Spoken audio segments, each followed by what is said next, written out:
This is Mike Mulligan and His Steam Shovel by Virginia Lee Burton. Let's read it. Mike Mulligan and His Steam Shovel.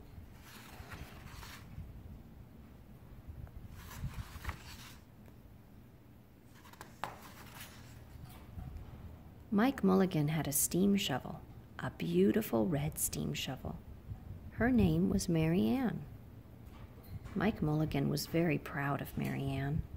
He always said that she could dig as much in a day as 100 men could dig in a week. But he had never been quite sure that this was true.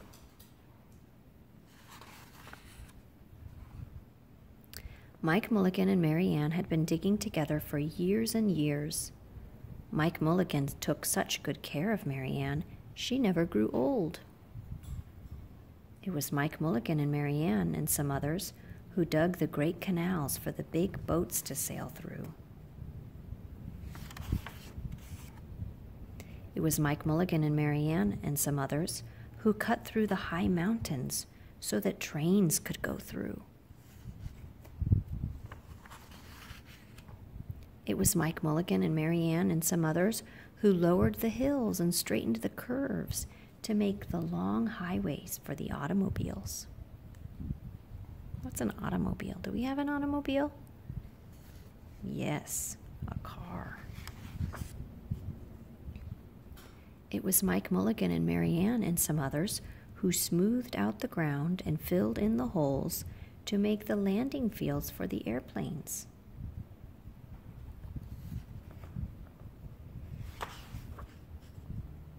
And it was Mike Mulligan and Mary Ann and some others who dug the deep holes for the cellars of the tall skyscrapers in the big cities.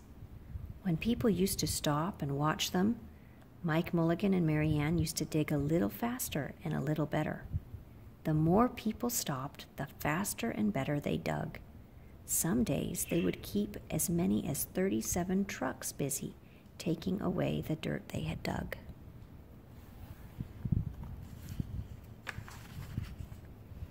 Then along came the new gasoline shovels and the new electric shovels and the new diesel motor shovels and took all the jobs away from the steam shovels. Mike Mulligan and Mary Ann were very sad. Can you see? Oh, we got to see him too. There he is, just being sad, moping. Poor guys. All the other steam shovels were being sold for junk or left out in old gravel pits to rust and fall apart. Mike loved Mary Ann. He couldn't do that to her. He had taken such good care of her that she could still dig as much in a day as 100 men could dig in a week. At least he thought she could, but he wasn't quite sure. Everywhere they went, the new gas shovels and the new electric shovels and the new diesel motor shovels had all the jobs. No one wanted Mike Mulligan and Mary Ann anymore. Then one day, Mike read in a newspaper that the town of Popperville was going to build a new town hall. "We are going to dig the cellar of that town hall," said Mike to Mary Ann, and off they started.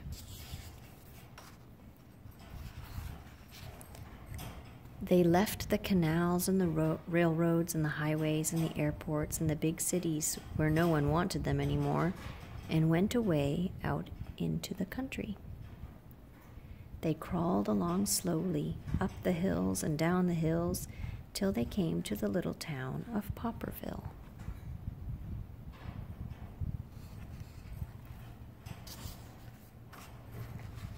When they got there, they found that the selectmen were just deciding who should dig the cellar for the new town hall. Mike Mulligan spoke to Henry B. Swap, one of the selectmen. "I heard," he said, "that you are going to build a new town hall. Mary Ann and I will dig the cellar for you in just one day." "What?" said Henry B. Swap. "Dig a cellar in a day? It would take 100 men at least a week to dig the cellar for our new town hall." "Sure," said Mike, but Mary Ann can dig as much in a day as 100 men can dig in a week. Though he had never been quite sure that this was true. Those birds are squabbling. Then he added, "If we can't do it, you won't have to pay." Henry B. Swap thought that this would be an easy way to get part of the cellar dug for nothing, so he smiled in rather a mean way and gave the job of digging the cellar of the new town hall to Mike Mulligan and Mary Ann.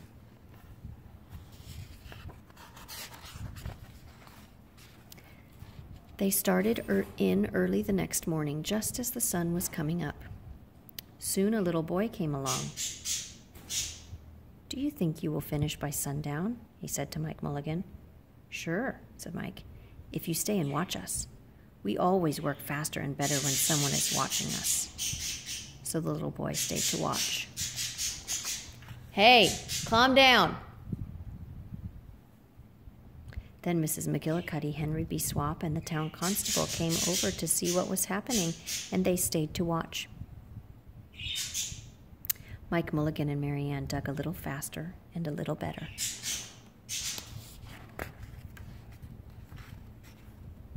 This gave the little boy a good idea.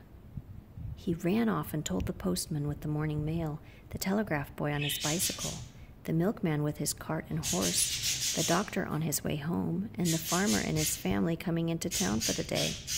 And they all stopped and stayed to watch. That made Mike Mulligan and Mary Ann dig a little faster and a little better.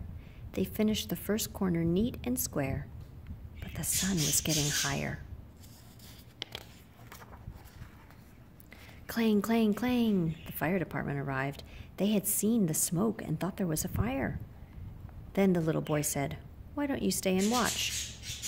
So the fire department of Popperville stayed to watch Mike Mulligan and Mary Ann. When they heard the fire engine, the children in the school across the street couldn't keep their eyes on their lessons. The teacher called a long recess, and the whole school came out to watch.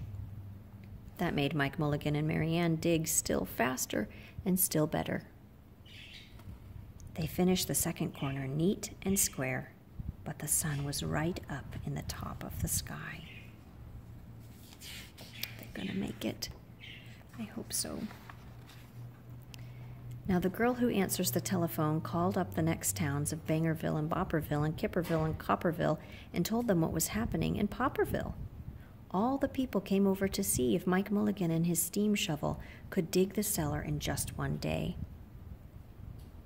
The more people came, the faster Mike Mulligan and Mary Ann dug, but they would have to hurry.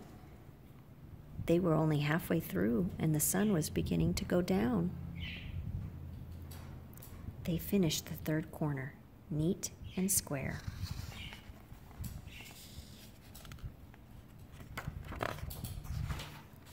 Never had Mike Mulligan and Mary Ann had so many people to watch them.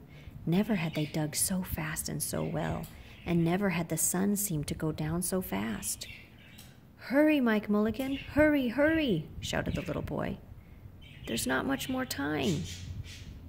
Dirt was flying everywhere, and the smoke and steam were so thick that the people could hardly see anything. But listen. Bing, bang, crash, slam. Louder and louder, faster and faster. Then suddenly, it was quiet. Slowly the dirt settled down, the smoke and steam cleared away, and there was the cellar, all finished. 4 corners, neat and square, 4 walls straight down, and Mike Mulligan and Mary Ann at the bottom, and the sun was just going down behind the hill. "Hooray!" shouted the people. "Hooray for Mike Mulligan and his steam shovel! They have dug the cellar in just one day!"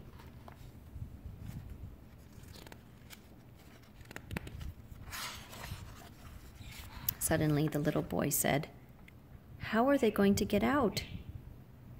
"That's right," said Mrs. McGillicuddy to Henry B. Swap. "How is he going to get his steam shovel out?" Henry B. Swap didn't answer, but he smiled in rather a mean way. Then everybody said, How are they going to get out? Hi, Mike Mulligan. How are you going to get your steam shovel out? Mike Mulligan looked around at the 4 square walls and 4 square corners, and he said, "We've dug so fast and we've dug so well that we've quite forgotten to leave a way out." Nothing like this had ever happened to Mike Mulligan and Mary Ann before, and they didn't know what to do.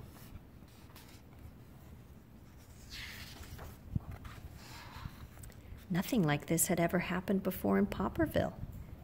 Everybody started talking at once, and everybody had a different idea, and everybody thought that his idea was the best.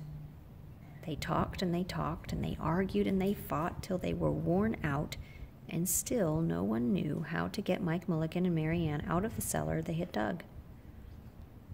Then Henry B. Swap said, "The job isn't finished because Mary Ann isn't out of the cellar, so Mike Mulligan won't get paid." And he smiled again in a rather mean way. Now the little boy, who had been keeping very quiet, had another good idea. He said, "Why couldn't we leave Mary Ann in the cellar and build the new town hall above her? Let her be the furnace for the new town hall. And let Mike Mulligan be the janitor. Then you wouldn't have to buy a new furnace, and we could pay Mike Mulligan for digging the cellar in just one day."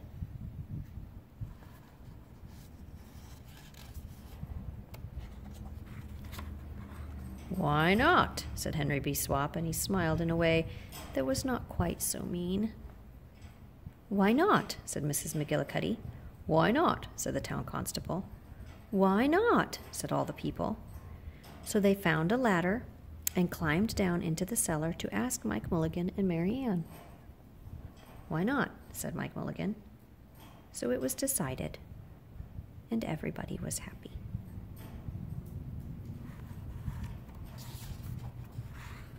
They built the new town hall right over Mike Mulligan and Mary Ann. It was finished before winter. Every day the little boy goes over to see Mike Mulligan and Mary Ann, and Mrs. McGillicuddy takes him nice hot apple pies. As for Henry B. Swap, he spends most of his time in the cellar of the new town hall, listening to the stories that Mike Mulligan has to tell, and smiling in a way that isn't mean at all.